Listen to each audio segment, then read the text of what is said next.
Next concept. Suppose two sides are given. 9 and 40 is given. Last one how much? If the options are 37, 36, 41 and 39. If the options are like this. Two sides are given. 9 and 40. Third side, what most of the students what they do,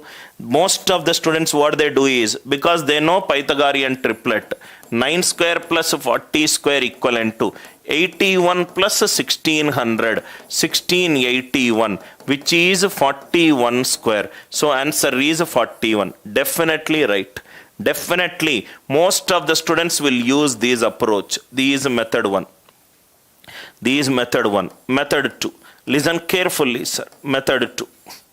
You don't need to compute it. 9 square plus 40 square. 9 square unit digit it is 1. 40 square unit digit it is 0. Answer unit digit on squaring I should get 1. Answer on squaring I should get 1. 7 square 49, not possible. 6 square 36, 6, not possible. 1 square 1, 9 square 1. 1 square 1, 9 square 1. If I take fourth option, 9 square plus 49 square is 39 square. To 40 square, if you are adding something, how can it be 39 square? So this is not possible. This is not possible. Are you all with me? This is not possible. Is the idea very clear to you? Right? Suppose if it is 49. If it is 49, 9 square plus 40 square, can it be 49 square? Can it be 49 square? If it is like this.